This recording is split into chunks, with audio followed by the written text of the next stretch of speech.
Hello and good morning, everybody. Welcome to the Art Studio.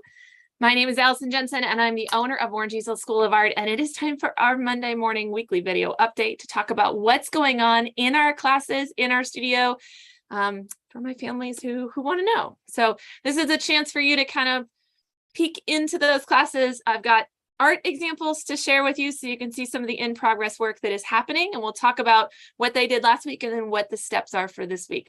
It is week 3 of September, so we are halfway through the month of September, which is crazy because I mean it always goes so fast. Give me just a second while I jump over to YouTube and just make sure that we are indeed live. We are fabulous. It looks like we're good. So I will stay in my Zoom window and hopefully all goes well. Sound good? If you're catching the replay here, you can use the timestamps that are in the video description just to jump to the classes that you are interested in. Otherwise, you can just watch the whole thing. So we're going to go through fundamentals, we're going to go through drawing, we're going to go through multimedia, and then we will do just a little bit of housekeeping, and I'll let you guys go. So let's start with fundamentals. This is my classes for preschoolers that meets in the morning. It's 90 minutes long and does just a little bit of everything. This month has been about dots and circles. We've looked at the art of Kandinsky, and when all of our books have had to do with drawing and making that shape. Last week we got to use stickers in our book. You know what? Hang on. I've got a slideshow and I should be using it. And I'm going to be out of order. I decided this morning I wanted to do fundamentals on a whim. Just on a whim. So we've been making dots and circles. This project here was actually happened on International Dot Day, which is perfect. We read the book The Dot by Peter H. Reynolds, and we made dot art just like Vashti did, and we framed it in gold, and it looks gorgeous. We also had, there it is. We also had a lot of fun in our journals, and we did dot work in our journals using stickers. So if you are a parent at home and you're looking for an art activity that's going to keep your kids engaged for a long time, go buy some inexpensive circle stickers, like the ones in the office supply store that you use to label things, right? They're just solid colored dots, and they come in 3/4 inch, they come in 1 inch, and then my favorite ones are the teeny tiny ones that are probably like 1/4 inch in diameter. Those are great. So are hole reinforcement circles. Those are great dot stickers. And just that and some markers, and you should buy yourself at least a half an hour, if not longer, for that invitation. We also, our arrival last week was a printing activity where we used different objects in the studio. You can see on the table here, we've got some cups, we've got toilet paper tubes, we also had lids that make dot prints. So we kept these. This is the Friday fundamentals class in Liberty, because we're going to use them this week in our project. So this week, our kiddos are reading a book called It Fell from the Sky, and it is by the Fan Brothers. If you're not familiar with this author-illustrator combo, and you've got kids who are in that 3 to even like 3rd grade elementary school age, these are really great books. We actually just read one this morning in the Creation Nation. We read The Night Gardener, which is also a Fan Brother book. Last week, we read Lizzie and the Cloud, which is their newest book. And this is It Fell from the Sky. And what the coolest thing about this book is, honestly, the coolest thing about most books is the illustrations. They are just like to die for. I just love them. So this is the book that we're going to share with our fundamentals this week. And then we're going to make art that kind of looks like the story. You can see what fell from the sky. Most of you will know. It's a marble. So our kids will get a chance to make marble art today. We're going to use the circles that they printed and chalk pastels and our powers of observation, because we have marbles for them to look at. It's not focusing, but I've got lots of different marble, a whole bucket of them, for the kids to be able to look at those marbles, grab the chalk pastel, and make marble art on their paper using the circles that they've already printed. So that it will be today's, tomorrow's, Thursdays, Fridays in our fundamentals class. That'll be their art activity. Pretty excited about that. All right. So that is our fundamentals class. And fundamentals parents, this is the last class of the month of September. Unless you're in Mondays at Plattwoods because of Labor Day, you're a little bit behind. So Mondays in Plattwoods still meet next week, but everybody else, this is your last class in the month of September. And then we have a week off and then we're back for October. Okay. Which is how it will mostly go for this entire semester. You'll meet the first 3 and then you'll have a week off. And starting in November and December, that's our holiday week. So that's perfect. Okay, let's talk through drawing. Should we back up just a little bit? Then we'll talk about multimedia. So my drawing people, I hope you guys saw this on Facebook, but if you didn't, my Facebook reach is like, we have like 12,000 people that follow our Facebook page. And I used to be able to post something and looking at insights and data, and 1,000 people, 2,000 people would be shown to that many people. And now I post something and I'm lucky if I get 400. Most times I post something and 100 of you are seeing it, which is just like, but I do it anyway. So if you didn't see it, check it out. We did fruit still life in drawing 101 and drawing 102, advanced realistic. And some of these pictures are from, I think this is Plattwoods are the pictures. And then these are some examples from Liberty's 101 classes. And you can see we're working on scale. We're looking on the actual shape of the fruit. Believe it or not, they're not actually circles, at least not from our perspectives, right? We're working on color. Those apples that are green, whoops, don't work with a green screen. Those apples that are green are not actually green, right? They're a little bit of yellow and a little bit of brown, and they've got a little bit of complementary orange or red in there. So I was so proud, you guys. This was a really great lesson. And the kids did so good with it. We're very excited for their progress. And then my, sorry, my phone is buzzing. Sorry, Bridget, I'll get back with you.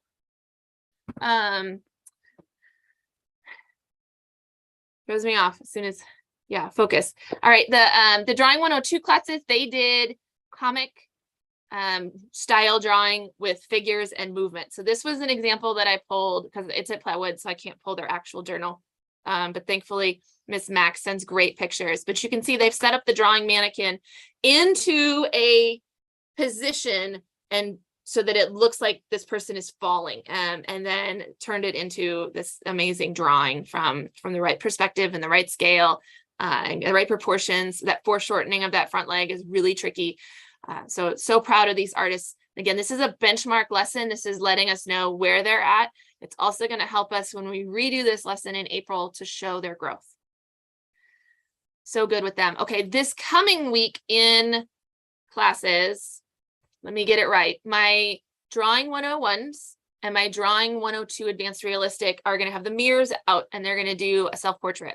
Again, it's another benchmark lesson to let us like have an idea of where we're at. They will get a lesson in the proper positioning of eyes and nose and mouth, this proper spacing, a little bit on how to draw the shape of a head, where your hairline goes, all that fun stuff. And then we'll just let them run with it. The drawing 102 is a little bit different for comic and anime because their challenge isn't to draw themselves as a photographic reference. Their job is to draw themselves as a cartoon character. So they're still doing facial features, but we want them to translate it into that comic style. So that is the lesson for this week for drawing. All right, let's go back into multimedias really quick. It is chalk pastels. It is third week of chalk pastels. I have a stack of paperwork here that we're going to go through. Not really paperwork, stack of artwork. So let's start. I'm going to shift through here just a hair. I actually didn't pull out individual artworks. I pulled out every piece of art in the closet for each grade. So let's go through it. I didn't plan this. Let's go through it. My young kids are doing portraits, and I think I have a picture. Yep. And so they've got some portraits happening, which are so fun as they're starting to fill in, right, and get a base layer of color. So their job isn't details. Their job was to get areas filled in with a bit, like my hands are such a mess. And all I did was pick up the papers. Chalk pastels are so messy. Here's another, hang on, I'm gonna get it. I love this one because she used different colors. Isn't that fun? And you can't tell, but her background is colored. It's colored with purple. That's a lot of work to get that much saturation of color. Next week, this coming week, their next class, they will be working on adding details with their chalk pastels and adding blends, like taking one color and blending it into another color. So lots of great work on those. A lot of them will get, don't scratch my nose. A lot of them will get to like almost finished by the end of this week's class. So when they come to their week 3 class, they'll finish class and they should be like almost done. Week 4, we'll work on those finishing details. We'll sign our artwork. We'll write our artist statement. We'll put them in mats and frames and things. We'll do a critique. And we want to spend a lot of time, since this is the first class of the month or the first class of the year, first month of the year, I want to spend a lot of time on those finishing details. All right. So my 4th and 5th grade and my homeschool classes are doing landscapes and whoops, upside down. Lots of emphasis on the sky because, I mean, if there ever was a media that was made for sunsets, it's chalk pastels. So these are a couple examples. Let's see if I can pull a couple more. You can see that they've got their photo references here too, that they're kind of looking at and taking inspiration from. I'm flipping through and finding certain things. I've got ones that are more finished than others. Oh, that's not it. That's a box. Where'd that go? Oh, I had it. Here's one. I was going to try to find the photo reference that went with it, but you can see we got a lot of color going on. And we're working on getting those colors to blend together and making sure that they're super saturated and rich, right? We don't want to see any of that black through there. So that means like lots of different layers that have to happen. All right, let me look down here. I know you guys are seeing a lot of the top of my head, but I've got all the artwork here on my table. And I want to make sure I keep it fairly organized because it has to go back in their cubbies. We don't want to lose it. All right, so oops, hang on, let's switch. So this is one of my favorites. These are the sea creatures. So I didn't bring the photo references this time, but they are looking through different reference photos. And then they are, okay, here's one. Starting to get shape, right? They had to draw it. That in and of itself is a trick. And now they have to get that first layer of color in. So that one is looking really good. They'll get lights and darks, right? So difference in values. And they'll also get their details in, but you can't put your details in until you have just a layer of color happening. Oh, I love this one. I haven't seen this one. Yay. All right. Anyway, they're really cool. This is the jellyfish one. I was going to try to find it, but I must have pulled a different class.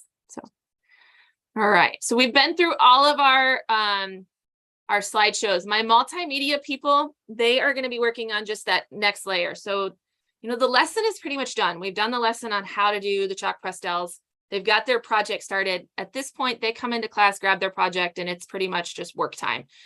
Your instructors are going to take breaks during that work time so that we can look at art and talk about the progress, do a little bit of a critique. And then the instructors also float around the room and give one-on-one attention to different students about where they're at and where they should go with it. We're going to have, we always do, we have artists that finish faster than others. We'll have ones 20 minutes into class this week that are like, I'm done. And I mean, I'm one of those. I am a very fast worker. I am always done super early with my projects. I just work very quickly. And so it's not a bad thing if they're a quick worker. We will try to, like, if they can get that much done in that kind of time, we'll try to push them a little bit. But we respect the fact if they say they're done, they're done. And so they will have some time to either free draw in their journals or to start on the finishing parts. So we'll just depend on the class. With our K1s, we want them to, well, everybody, but K1s are the ones I'm be the most hands-on work with. We want them to write an artist statement on their finished art. And we've got tags for them to do that. That's new this year. So if you've been in the studio a while and you're like, what? That's new this year. That was something that came out of last year's art show that we were like, we don't write artist statements until we get to the art show. We should really practice this every month. And so that's something that's going to happen.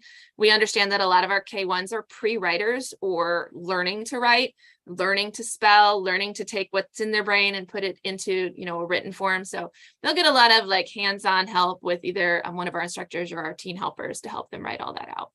So that might start this week just so that we can get it done. Okay, so there's our multimedia drawing and fundamentals classes. Let's really quick go through a couple housekeeping notes and then I'll let you go. So first things first, Halloween classes. You guys are amazing. We listed these on Thursday morning at 9 a.m. and started registration, and the grade school class is full. So Friday nights K-5 class is full. There are no spots. You can sign up on the wait list if you'd like. We've already had to pull one person off the wait list. So movement does happen. But it doesn't happen because we're like holding back spots because we think it's fun. That's not it. Movement happens because somebody, double registers, or somebody has a conflict that comes up, or the day of somebody wakes up with a stomach flu, which we would never wish on anybody. But that's how openings happen. So get on the wait list if you are interested in coming, and that way we can contact you if a spot opens up. Okay. There are still spots in the preschool classes. So if you've got a preschooler on Friday morning and you want to come hang out with us, do that. And then there's also spots in the adult class. I get to teach hand lettering. This is a class that I've taught online the last 2 years, and we're going to move it into the studio. So come learn some hand lettering with me. You don't need to know what you're doing. Just come and have fun. Okay. October classes, just a note. So the class curriculum is done. If you were following us on stories last week, you maybe saw a little bit of a preview. It is clay class for my multimedia. So we've got our youngest kids are going to make pinch pots, and then we're going to pour wax in them, turn them into candles. Our middle age, at 4th, 5th age, are making jack-o'-lanterns out of pinch pots as well. They're flipped upside down though, and then carved when they're leather hard, and then they're lit inside with a tea light. And then my oldest kids, my middle school, high schoolers, are building stackable multi-part sculptures in food items, which will be super fun. So picture like Dagwood sandwiches. That's where we're going with that.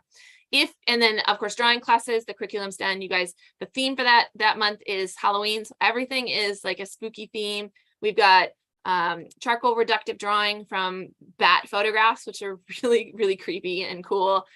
We've got a still life of pumpkins and gourds. And then, hang on, I got this. The last one was, haunted houses, where we get to learn architectural and like 1.2 point perspective drawings, very technical drawings. And so that'll be a good lesson.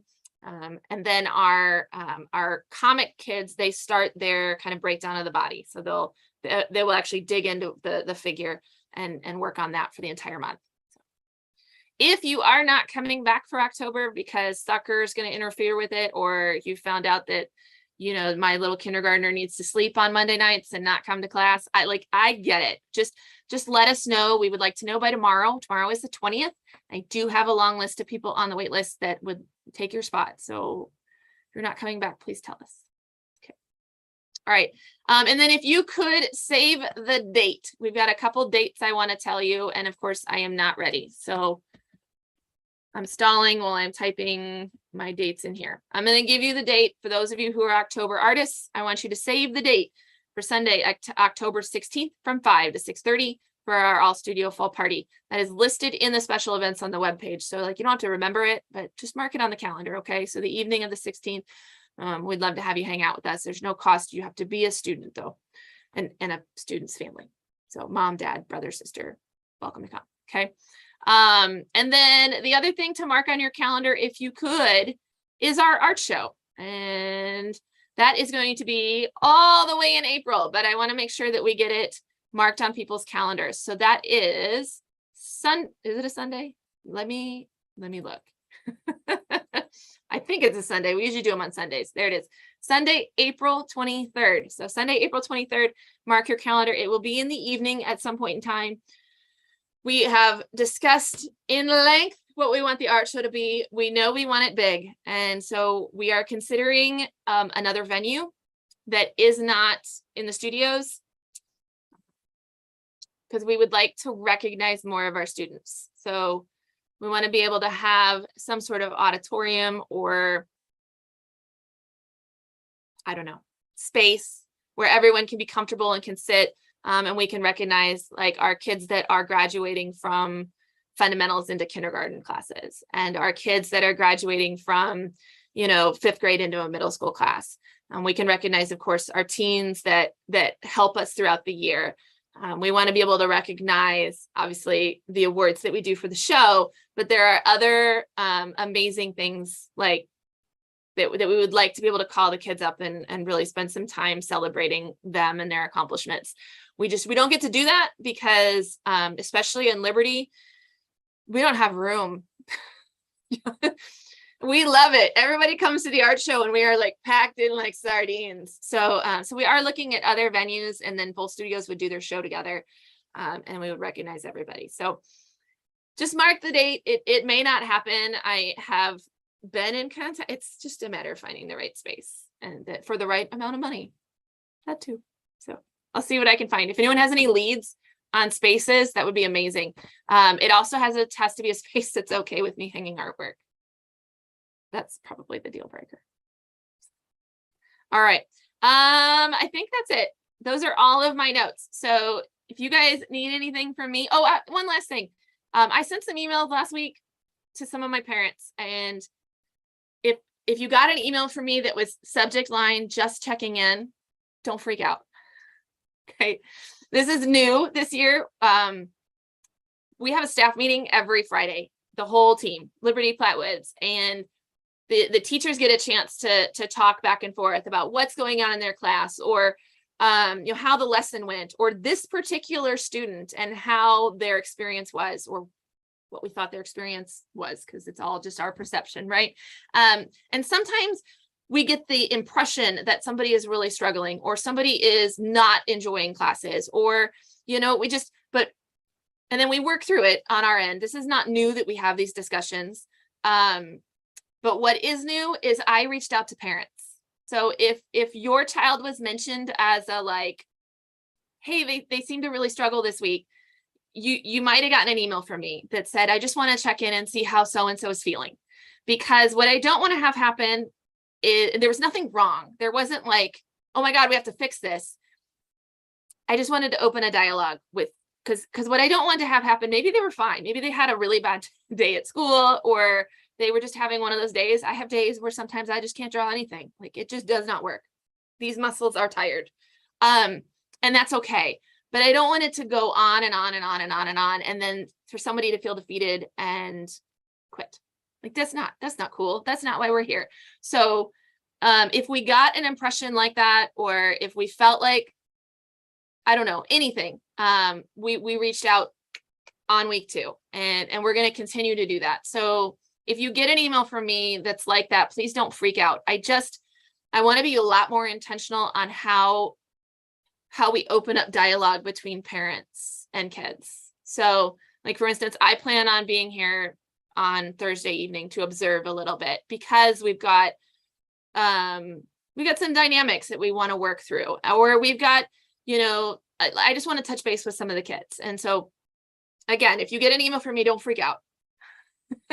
If you didn't get an email from me and you're getting feedback from your kids, like I'm frustrated, or this isn't for me, or I'm terrible at drawing, then reach out to me. Because we talk to a lot of adults who their one experience in art class was not a positive one. And we don't want that to be the case for any of our kids. So if they've left feeling frustrated, we want to open a dialogue. There's nothing wrong with frustration. That is a valid emotion.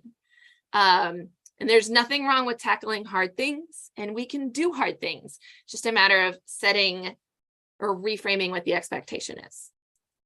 Yeah. Let's measure success differently then. Yeah. All right. So anyways, you can always reach out to me if you like, even if I didn't send an email. Okay. All right.